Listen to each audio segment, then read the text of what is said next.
Hola a todos, en este tema vamos a ver la historia de España en el siglo XIX.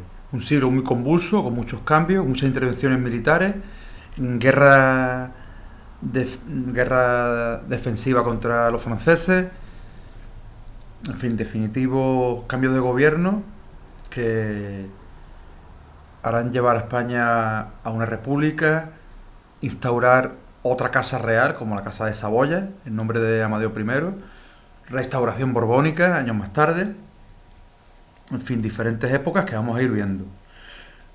Este tema hay que ponerlo en contexto con lo que ocurre en Europa. Europa durante el siglo XIX experimenta una serie de cambios que terminan favoreciendo la instalación de democracias liberales burguesas, en la mayoría de los países europeos. En España este proceso va llegando poco a poco, pero con muchas dificultades.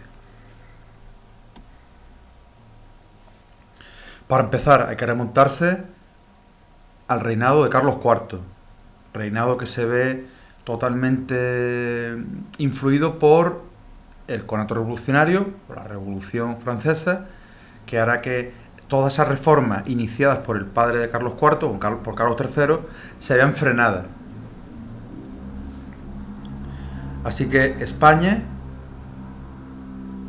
enemiga de esa Revolución Francesa, de esa revolución que quería acabar con la monarquía, entra en guerra contra Francia, terminamos perdiendo y establecemos como tratado de paz una amistad con Francia, con los tratados de San Ildefonso. Nos hacemos amigos de Francia, pero Inglaterra pasa a ser nuestro enemigo. Inglaterra termina bloqueando el tráfico comercial con América, somos derrotados junto con los franceses en varias batallas navales, por tanto nuestra política exterior va de la mano de Francia, pero como socio secundario. Toda esta fase, este reinado de Carlos IV, termina con el motín de Aranjuez, en el que su hijo Fernando VII se hace con el poder, pero realmente el poder no lo ejerce porque a las pocas semanas ya estaba cediendo la corona a Napoleón para que Napoleón se lo diese a su hermano José I. España es invadida por Francia y por tanto se inicia una guerra de independencia contra nuestro vecino del norte. En esta diapositiva aparece esto que he comentado, pero de forma esquemática. Alianza con Francia, pacto de familia, hasta 1793. Ahí tenemos la guerra de convención, guerra contra los franceses, perdemos y en el Tratado de Paz nos hacemos amigos de Francia mediante el Tratado de San Ildefonso. Esta diapositiva incluye cómo se implanta el liberalismo en España. Proceso largo, complicado y realmente se implanta el liberalismo pero en su versión doctrinaria, una versión con menos libertades individuales para las personas y con una menor representación política en la Cámara. Otro aspecto que no he mencionado es la importancia del caciquismo, ya sobre todo en la época de la Restauración, ya en el último cuarto del siglo XIX. Bueno, como bases fundamentales de esta implantación de la monarquía liberal en España, ¿qué tenemos?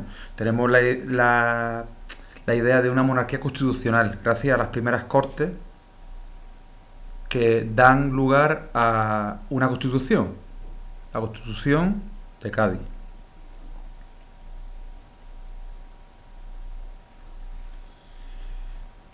En segundo lugar tenemos que empieza el juego político en España. Aparecen los partidos políticos, pero no como partidos de base, no como partidos de muchos afiliados, sino más bien como camarillas que luchan entre ellas por dominar el poder. Pero ya nacen diferentes partidos. Nace el Partido Moderado, el Partido Progresista, que son los partidos del turno, que se van turnando uno con otro en el poder. Más tarde nace el Partido Demócrata, que era un partido por así decir, más izquierdista, que pretendía un sufragio universal, ¿no? Y más libertades, y ya diferentes versiones como la Unión Liberal de O'Donnell y otros grupos republicanos, grupos menores. Importante, apartado C, el papel del ejército. El ejército interviene en política constantemente. Se da la figura de los espadones. Los espadones eran militares, eran generales del ejército español que tenían como mucha idea de meterse en política. Tenían una participación política bastante grande. Debido a la época en la que España había perdido las colonias americanas, la vida militar era sosa, anodina, por tanto, la intervención de los militares en los asuntos políticos era lo que realmente permitía un poco de notoriedad y fama en esas carreras militares que ya no gozaban de la gloria que tenían antes.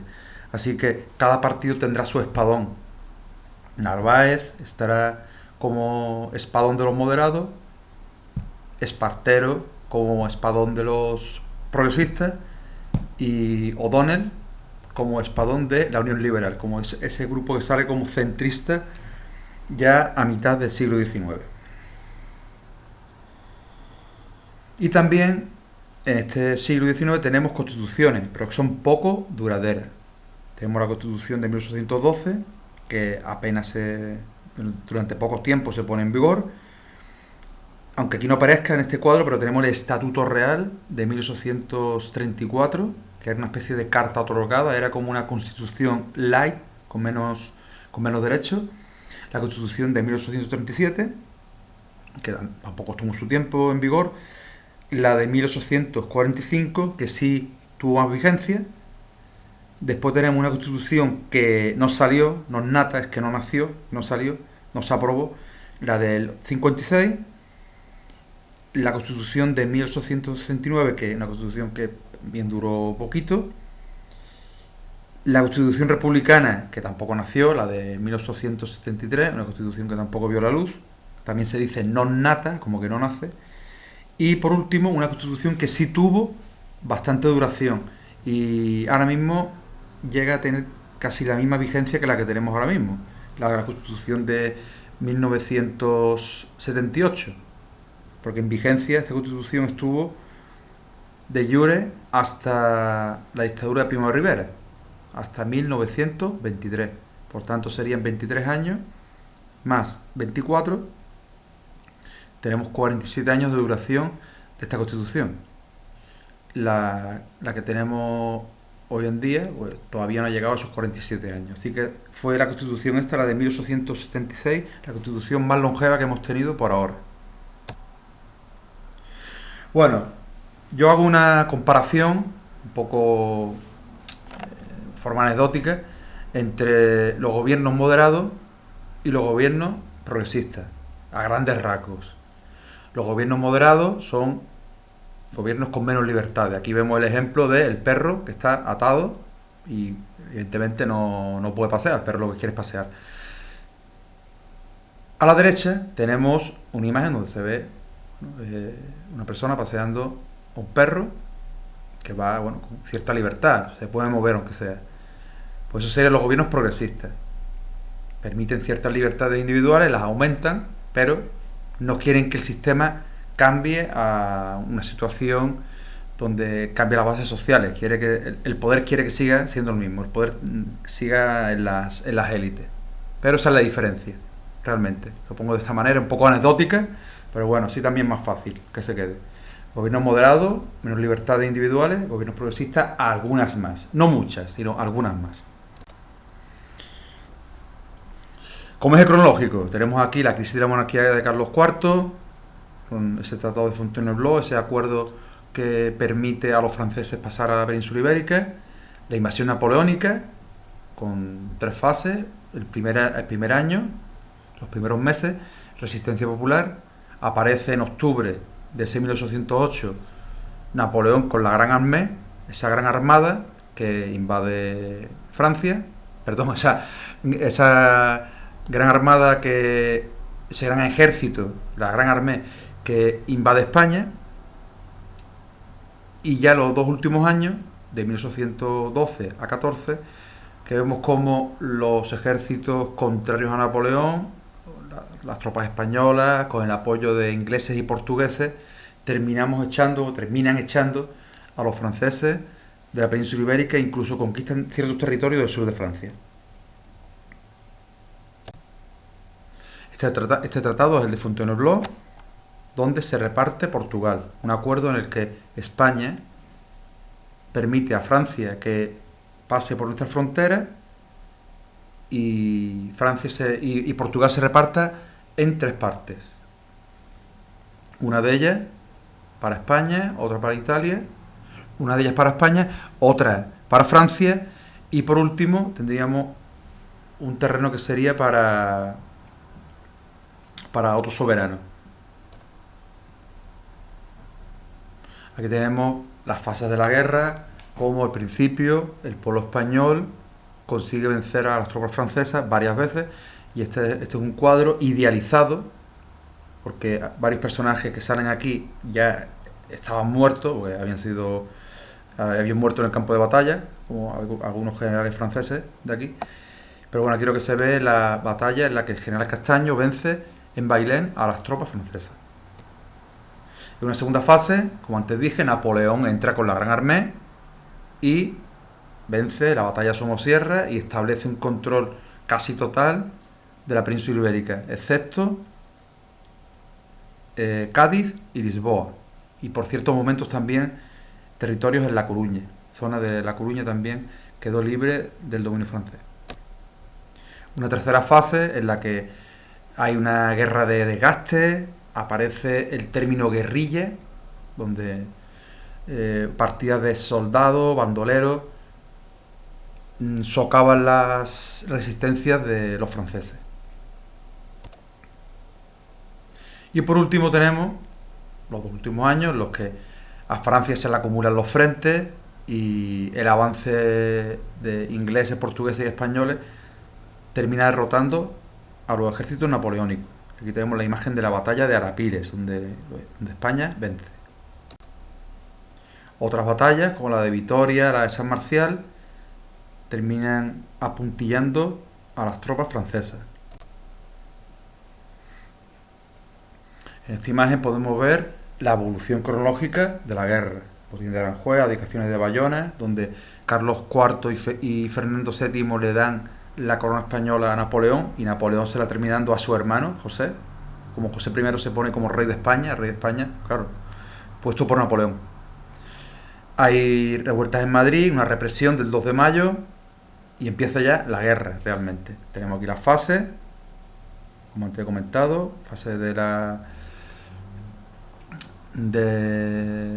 rebelión popular, la entrada en octubre de 1808 de Napoleón, y en el 1812 cambian las tornas y ya Francia está en retirada.